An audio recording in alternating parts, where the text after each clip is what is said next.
Salamat sa mga awit at mga musika. Ngayon pong umaga, tayo po ay dadako sa ating pag-aaral sa Bible. Buksan po natin sa John chapter 6. Ngayong umaga, John chapter 6.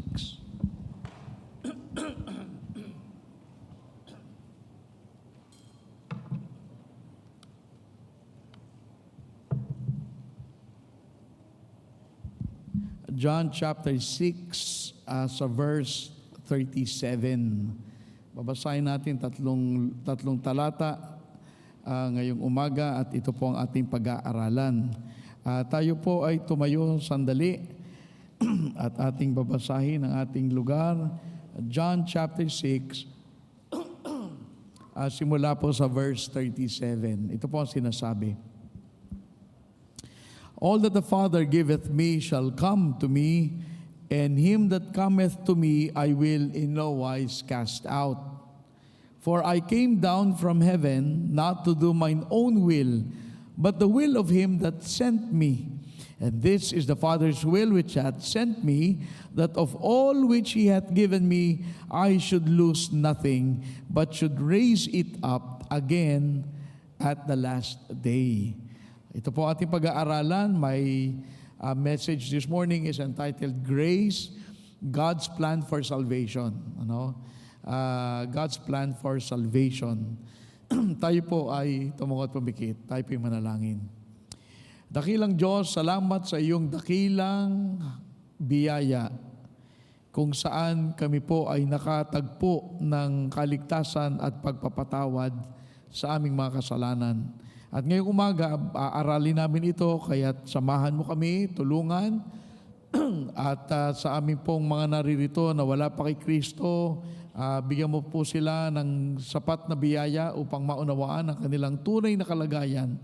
At kung saan si Kristo ay maaring makilala bilang tagapagligtas.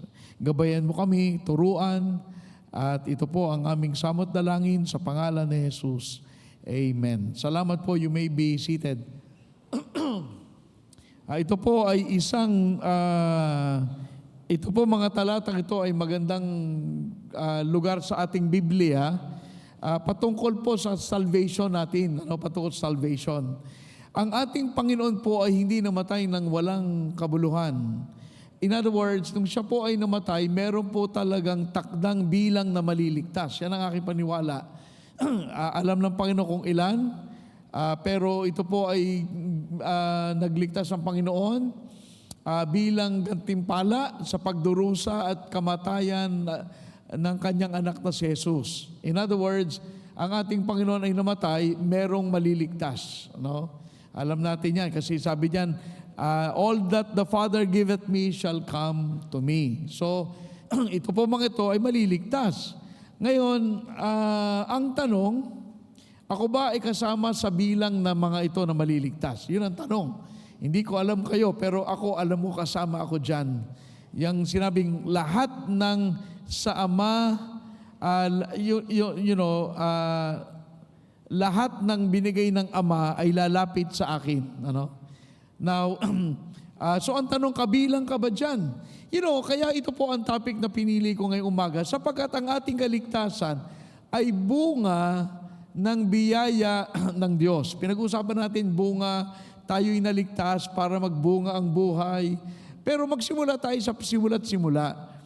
Bago pa tayo naging mabunga bilang mga Kristiyano, nakamtan po natin itong biyaya at tayo mismo ay bunga ng biyaya ng Diyos na sumaatin.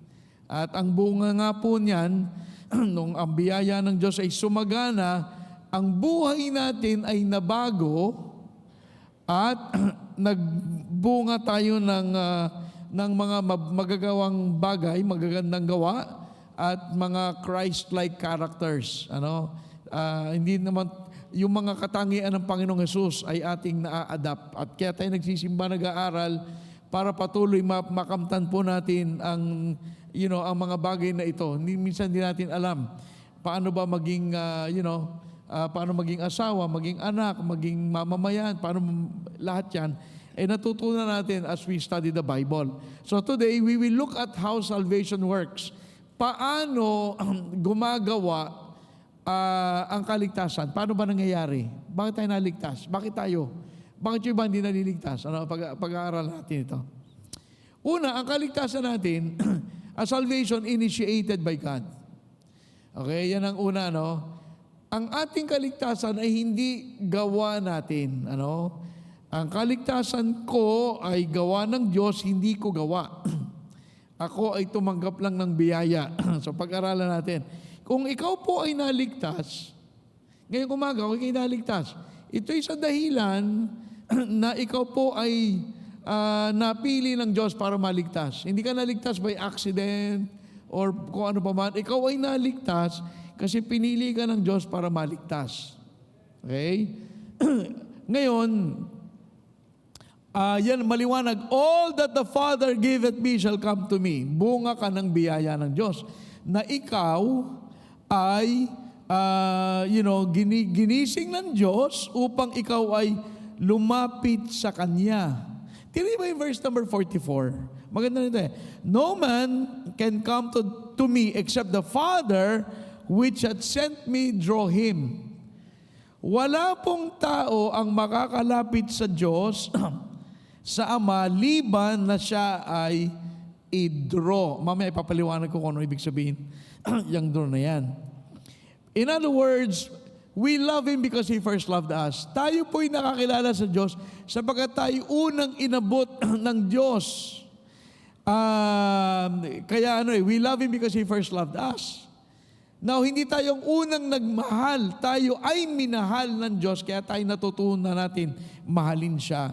Kasi tayo po, makasalanan. Hindi natin kayang, no man can come. You cannot come by your own because you're a sinner like me. Romans 3:11. Anong sabi doon? There's none righteous, no, not one. There's none that seeketh after God. Walang tao na hinanap ang Diyos.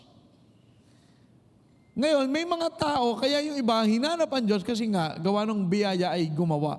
Gumawa yung biyaya. Kaya hinanap nila ang Panginoon. Meron din ako natuklasan sa aking pag-aaral sa Titus chapter 2 verse 11. Maganda rin talata to, Titus chapter 2 verse 11. Sabi doon that the grace of God that bringeth, for the grace of God that bringeth salvation hath appeared to all men. Diba? Biyaya ng Diyos ang nagdala ng kaligtasan sa atin.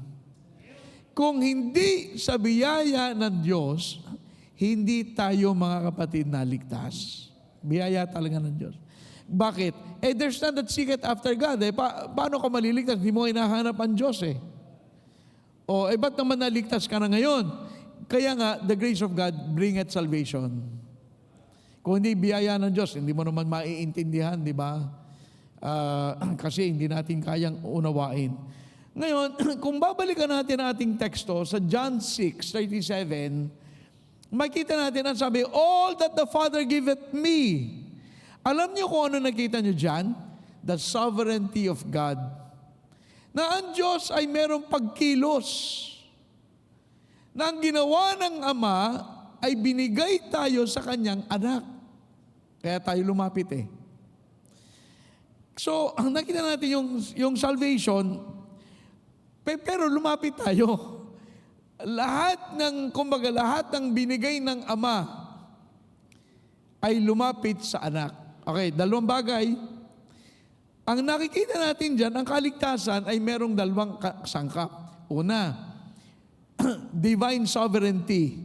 At pangalawa, human responsibility. Okay, paliwanag ko Dito po maraming nag-aaway na pastor, mga simbahan, mga membro, mga sari-sari. Pero ito ang tinuro sa atin ng Diyos. Ikaw, kaya ka naligtas kasi dalawang bagay Una, kinilos ka ng Diyos. Pangalawa, ikaw lumapit sa Kanya. Yan ang nangyari.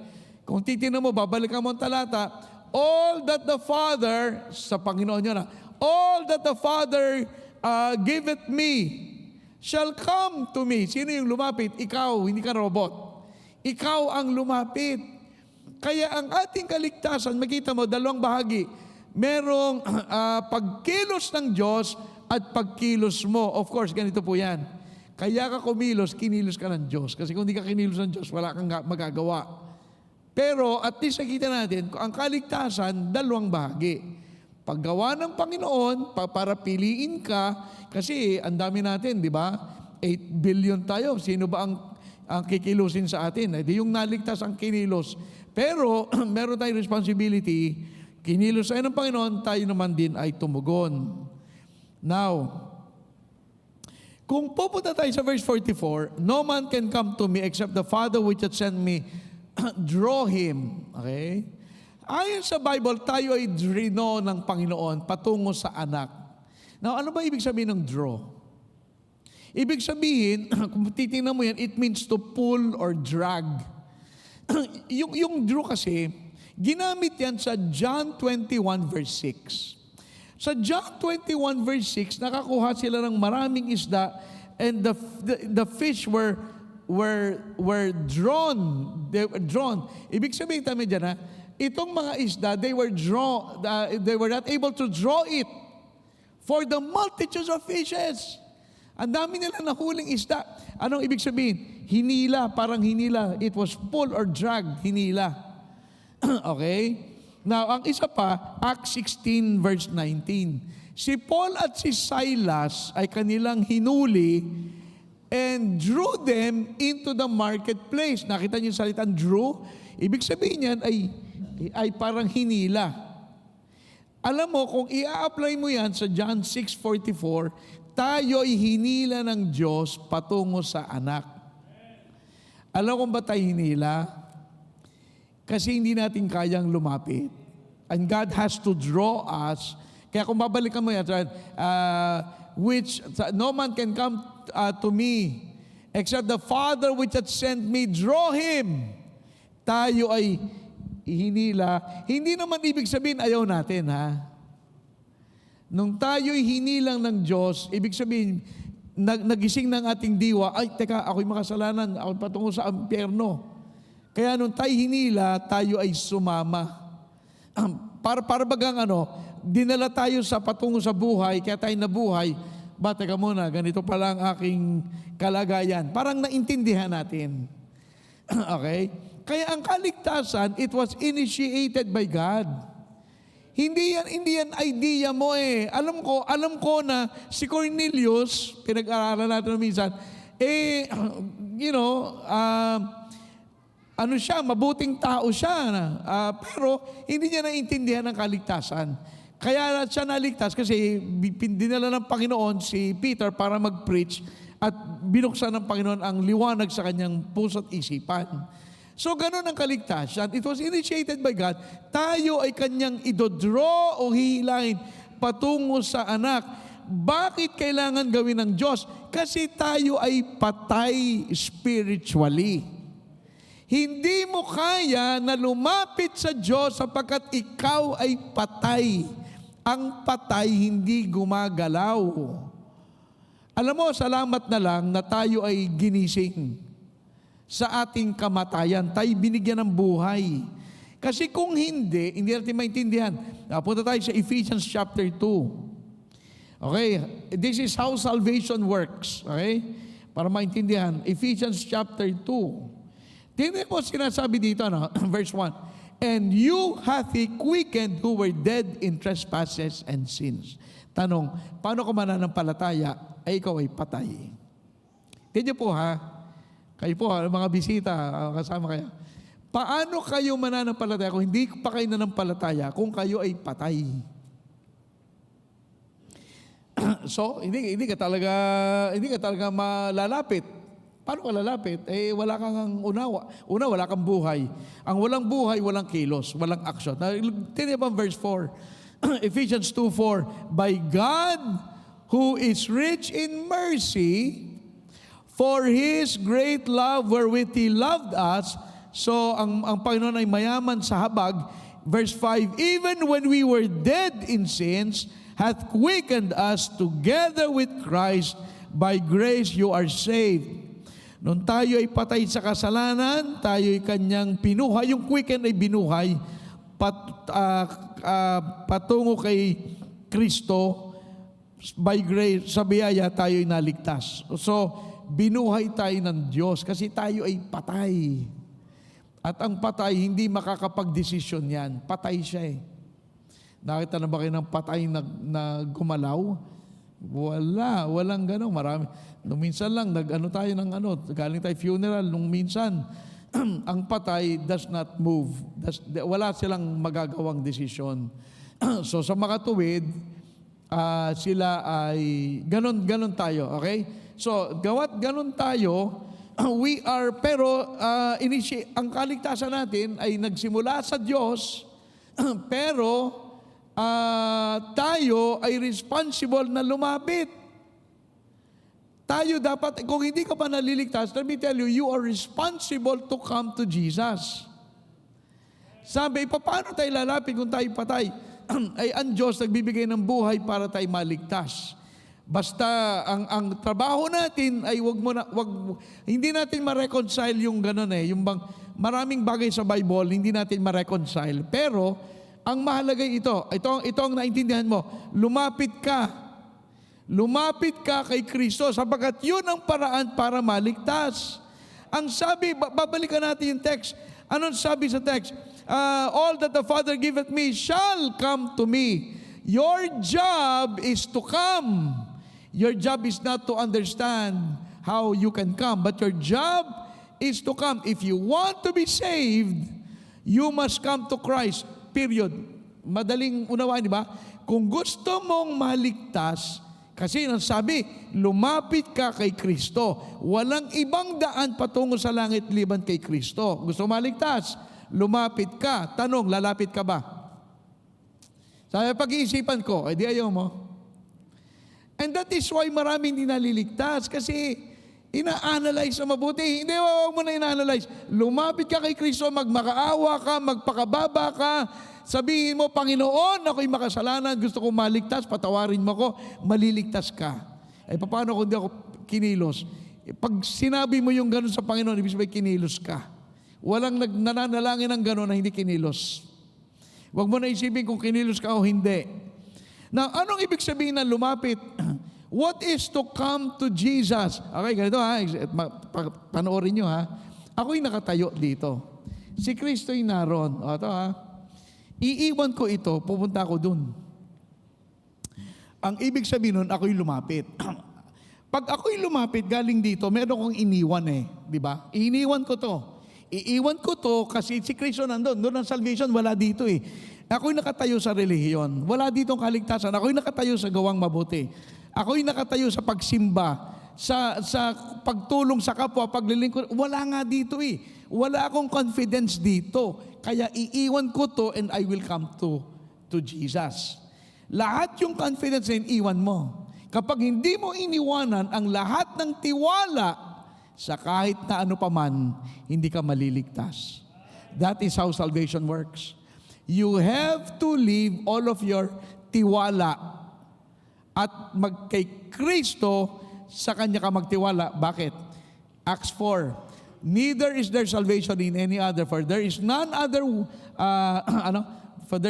way under heaven whereby we must be saved.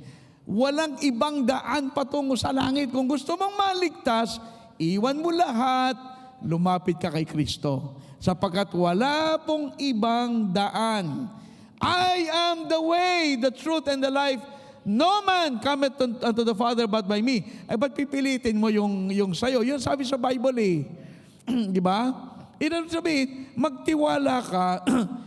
Ibig sabihin, iwan mo lahat ng tiwala at pag-asa at kay Kristo ka magtiwala. Baka ang tiwala mo nasa pare, nasa pastor, na kay Maria, na sa mga santo, na sa mga kabutihan. Iwan mo yan, lumapit ka sa Panginoon. Ano ibig sabihin na lumapit ka kay Kristo? Ibig sabihin, you must begin to trust. Magtiwala ka kay Kristo. Okay, ganda, listen. Si Kristo ang tagapagligtas. So, para ka maligtas, magtiwala ka sa Kanya para iligtas ka. That's it. Wala iba. Tagapagligtas ba siya? Oo. Kung siya'y tagapagligtas, magtiwala ka para ikaw ay maligtas. Ngayon, kung gusto mo magtiwala sa sarili mo, Hindi mo kailangan tagapagligtas kasi ikaw ang tagapagligtas mo eh. Ikaw ang confident. Kung ang confidence mo ay ikaw, hindi ka makaliligtas kasi nandun si Kristo eh. Hindi ka maaring ma-save na wala kang ginagawang desisyon. At sabi, hindi, basta pag ako'y namatay, bahala na. Ay, mapapahama ka po. May impyerno eh. Gano'ng kainit sa impyerno? Sobrang init. You do not want to know. It's too hot. Para pumunta sa impyerno. Kaya nasabi natin, ano ibig sabihin? Sabi, all that the Father giveth me shall come to me. Verse 44, no man can come to me except the Father. Okay, walang makakalapit sa akin. Liban ang Ama ay gumawa para tayo ay dalhin sa anak. Okay, so alam na natin yon. Pero, kumbaga, ikaw, ang tanong, nakalapit ka na ba sa Panginoon? Kung hindi pa, para maligtas, lumapit ka. Kasi because, again, He is the Savior. If you are the Savior, you don't need the Savior because you are the Savior. And, walang kaligtasan doon. Now, ano ba ibig sabihin yan? Ibig sabihin, to follow Him. Yun ibig sabihin yan. To follow Him. Kailangan sumunod tayo sa Kanya. Kasi kung nagtitiwala ka kay Kristo, susunod ka sa Kanya. In other words, ilalagay mong iyong kaluluwa sa Kanyang mga kamay. Panginoon, ikaw ang bahala. At gawin mo siya, nilagay mo yung kaluluwa sa Kanyang kamay, gawin mo siyang Master and Lord and Savior. Yun ang salvation. Bubunutin mo ang iyong sarili saan pa man, ilagay mo sa Kanya. Yun ang salvation. Ngayon, alam niyo kung ba't marami hindi makagawa niyan? Because they do not want to follow. Sabi, kasi mahirap maging Kristiyano. Ay tama, mahirap talaga. Pero may langit naman. Mahirap in the sense na, maraming kang dapat matutunan, maraming kang dapat gawin, etc. Pero that's the way to be. Hindi naman yung ginagawa ang nakapagliligtas. Pero pag ikaw ay naligtas, ang paglapit sa kay Kristo, nagtitiwala ka at nandun yung pagsunod mo sa Kanya eh. Kasi kung magtitiwala ka, hindi ka susunod, hindi ka nagtitiwala.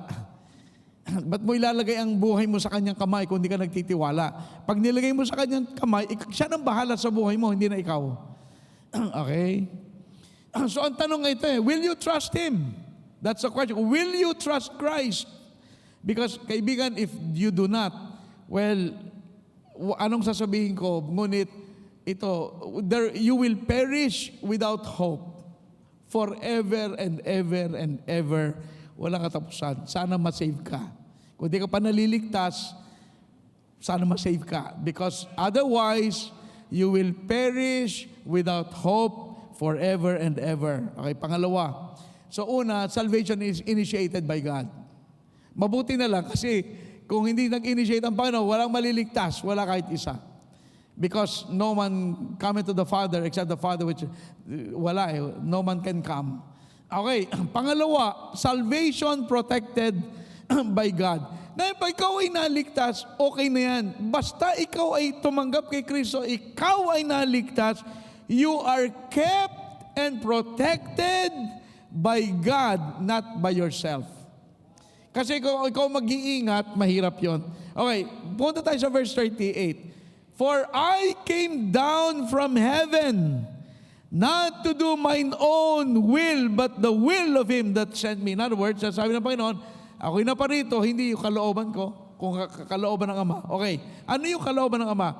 And this is the Father's will, which hath sent me, that of all which He hath given me, I should lose nothing, but should raise it up again at the last day. Alam mo, sabi ng Diyos, anak, ito ang kalooban ng Ama, ito ang gagawin ko. Sabi niya, ako'y paparito, tutubusin ko kayo, and I should lose nothing. Walang isa sa inyo na ililigtas ko na mapapahamak. In other words, kapag ikaw ay naligtas, you are saved forever. Ganyan ang Baptist. Once saved, always saved. Na sabi mo, Pastor, paano yung kilala kong Baptist na naligtas, nag-church, as ngayon, tatlo na ang asawa, tas ay kriminal, hindi po na-save yun. Yun ay naging baptist lang, pero hindi na-save. Madali naman po eh. Madali naman, magpabaptize ka at ikaw ay member. It doesn't mean anything, you know. Kasi ang tunay na naligtas naman talaga, binago ng Diyos eh. Pag hindi binago, huwag kang maniwala, di ba? To see is to believe, di ba? By their fruits you shall know them. If there is no fruit, there's no Savior. Ganun lang makasimple. But by the way, so ang sabi niya, I should lose nothing. So tayo, ang kaligtasan, ay iingatan tayo ng Diyos. Hindi tayo na mapapahamak. Imposible na tayo mapahamak. Liban ang Diyos ay magsinungaling. At ang Diyos ay hindi nagsisinungaling. Kung hindi nagsasabi ang Panginoon, siguro nga, hindi naman maaari siya magsabi. For it is impossible for Jesus to lose even one soul. Imposible. Bakit? Imposible kasi hindi gagawin niya yung sinabi niya eh. Walang mapapahamak. Sabi niya that I should lose nothing but should raise it up again at the last day. In other words, sa resurrection, ibabangon tayo ng Diyos. Okay? So, ito ang key. Ang key dito, come to me. That's all you have to do. Yun ang gagawin mo. Lumapit ka sa Panginoon. At okay na yun. Wala ka ng patutunayan, gagawin, iisipin. Wala. Basta ang pinaka-importante, come to me. Ay, Pastor, ang dami kong kasalanan. Paano ba yan? Dahil ko nang napatay, ako'y adulterer, ako'y criminal. It doesn't matter. Pag ikaw ay nakarating kay Kristo, lahat ng kasalanan ay linis. Back to zero ka. Back to zero. Para kang sasakyan na ang dami ng mileage ay back to zero.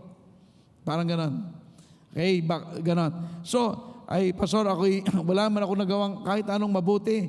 At ako'y, paano ko maliligtas? Hindi, basta lumapit ka. Yun lang naman eh. You come. No man can come to me.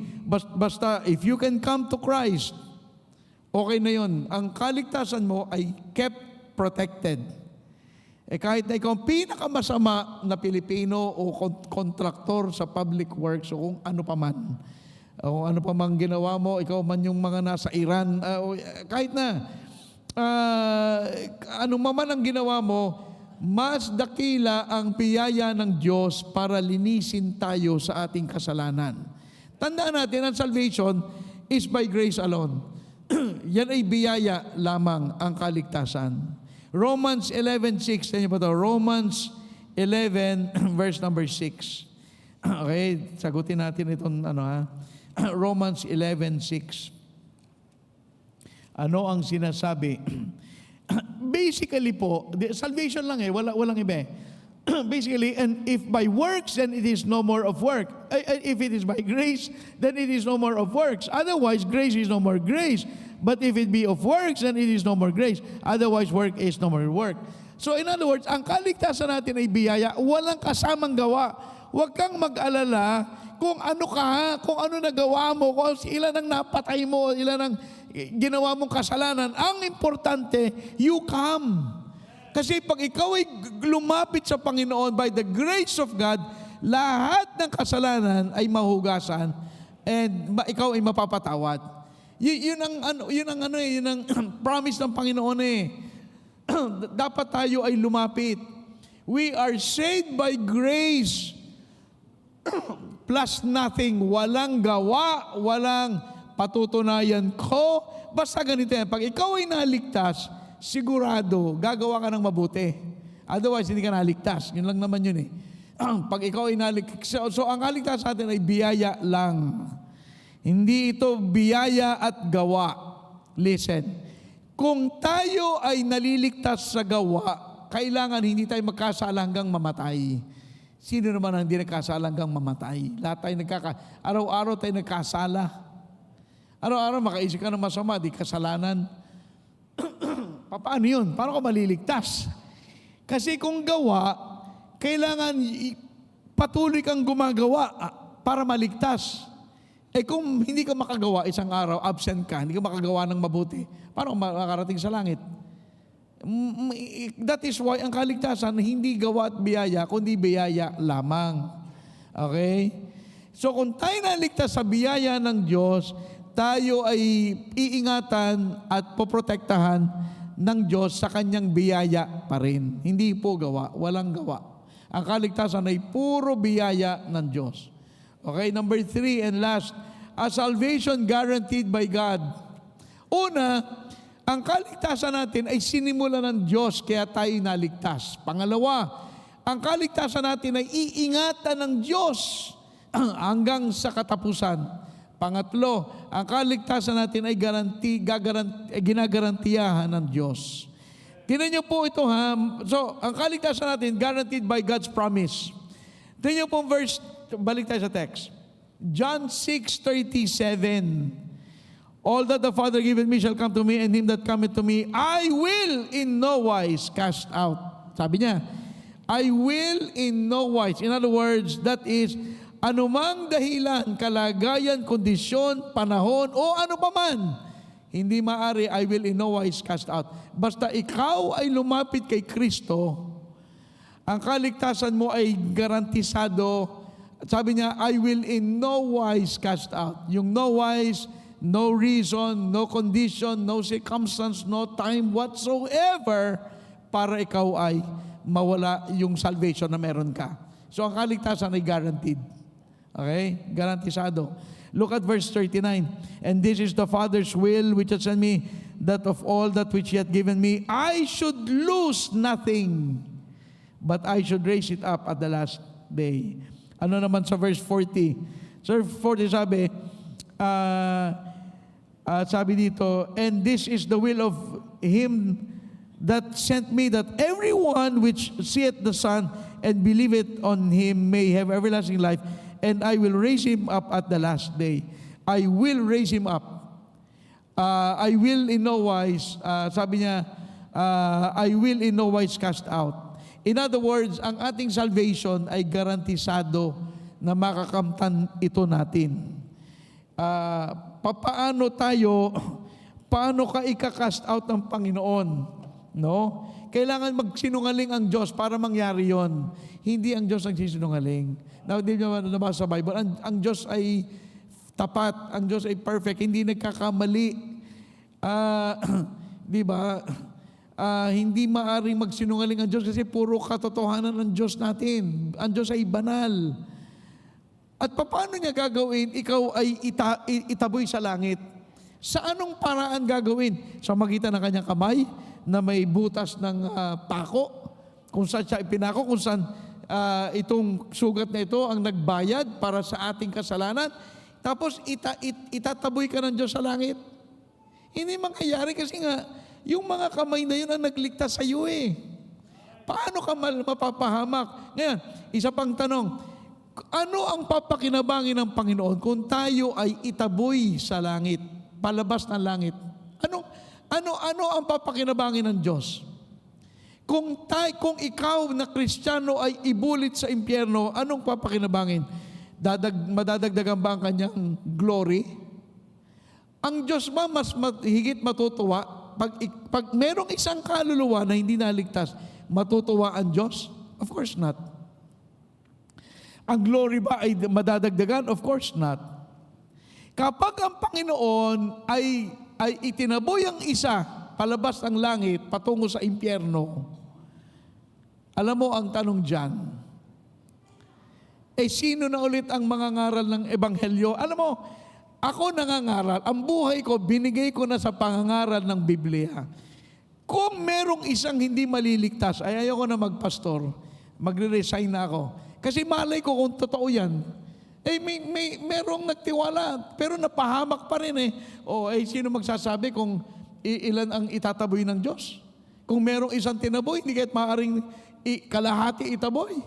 Hindi, wala siyang maika-cast out eh. Hindi nga niya gagawin yun eh. Kasi wala siyang papakinabangan doon. Hindi madadagdagan ng kanyang kapurihan. Wala. Lahat tayo na mananampalataya, mawawala ng tiwala sa Diyos pagkat hindi mo alam kung totoo ang kanyang sinasabi. At yung mga pag-aawitan, titigil. Nothing but the blood. Paano nothing but the blood? Eh may napahamak. Kaya alam niyo po, ang kaligtasan natin ay garantisado eh. You have to make sure lang, ito para sa iyo ha, you want to make sure na ikaw ay lumapit. Kasi kung lumapit ka, done deal na yun. Ang kaligtasan natin na sinimula ng Panginoon at iningatan ng Panginoon ay gagarantiyahan ng Panginoon hanggang sa katapusan na yan ay mangyayari. Yun. Ang kaligtasan natin ay guaranteed. Dito tayo magwakas, Philippians 1:6. Okay, dito tayo magwawakas. Philippians 1, verse number 6. Ito po ang sabi ng Biblia eh. Being confident of this very thing, that He which hath begun a good work in you will perform it until the day of Jesus Christ. Alam niyo ang Panginoon, ano yan eh, lahat ng kanyang sinabi gagawin hanggang sa pagdating ng Panginoon. At saka ang buhay na walang hanggan, hindi po natatapos. Ang tanong ay, meron ka bang buhay na walang hanggan? Kasi makakamtan lang po natin yan kung tayo kay Kristo ay lalapit. Pastor, paano tayo makalapit? Biyaya ng Diyos. Kasi sa iyong sarili, hindi mo kaya eh. Hindi mo kaya lumapit. Hindi mo, ayaw mo lumapit. Sino lalapit? Ba't ako mabubuhay sa kabanalan eh? Masarap mabuhay sa kasalanan. Hindi ba? Masarap mabuhay sa kasalanan.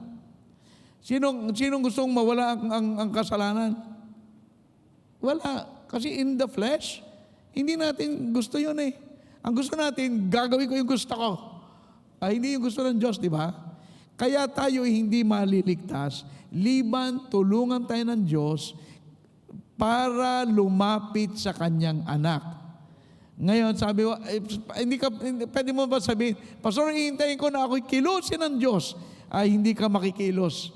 Kumilos ka ng iyo. Basta itong alam ko, pag ikaw ay naligtas, sapagkat ikaw ay tinulungan ng Diyos para maligtas. Kaya yan ito eh. Nasa iyo eh. Gusto maligtas? Lumapit ka. Kasi ang dahilan naman, ba't di ka nalapit? Kasi mas mahal mo yung kasalanan kaysa sa Panginoon eh. Yun lang naman yan eh. Kung andyan si Kristo, andito ang iyong tiwala, kaya ayaw mo lumapit kasi ito ang tiwala mo. Iwan mo lahat yan, lumapit ka kay Kristo, humingi ka ng tawad, manampalataya ka sa Kanya, at ikaw ay maliligtas. That is how salvation works. Ang salvation po ay napakaganda, pero yan po ay nagsimula sa biyaya, hindi sa atin. Tayo ay marumi, makasalanan, tayo po ay walang kwentang mga tao, pero inabot tayo ng Diyos sapagkat dahilan sa Kanyang pag-ibig. Tayo ay naligtas, kaya tayo po ay nakatitiyak ng langit. At yan po ay garantisado. Pag ikaw ay naligtas, you are guaranteed to go to heaven no matter what. O ano pa man ang magawa mo pa, it doesn't matter. Sapagkat ginagarantiyahan ng Panginoon ang ating kaligtasan. Okay? Tayo po'y tumayo, tayo po'y manalangin. Let's all stand. Let us bow our heads in prayer. At tayo po'y manalangin ngayong umaga. Let's pray. Father in heaven, we thank you for the gospel that saved us from our sins. Ang ginawa ni Kristo na yung anak sa krus ng Kalbaryo, nung siya ay doon ipinako na matay, siya ay nalibing, ngunit siya ay nabuhay na maguli, upang patunayan sa amin na kung sino man ang kay Kristo ay mananampalataya, ay magkakaroon po ng buhay na walang hanggan. Kaya Panginoon, Ikaw po ang gumawa sa aming mga puso, Ikaw po nakaalam sa aming po mga bisita, sa mga naririto. Kung sino pa man po ang walang katiyakan ng langit, tulungan mo na maunawaan po ng bawat isa na ito po ay iyong pagkilos sa aming buhay. Kaya ipakita mo sa amin, Panginoon, na kami ay mapapahamak at si Kristo lamang ang pwedeng makapagligtas sa amin. Ikaw po ay gumawa, ang iyong biyaya ay sumagana upang ang mga naliligaw ay maligtas. Pagpalain mo po ang aming invitation at ito po ang aming samot dalangin sa pangalan ni Jesus. Habang lahat po ay nakatungo, nakapikit ngayong umaga, at tayo po ay patuloy lamang manalangin. Ngunit kung hindi ka pa naliligtas, mahalaga na maipanalangin mo na ikaw kay Kristo ay kumilala bilang isang makasalanan.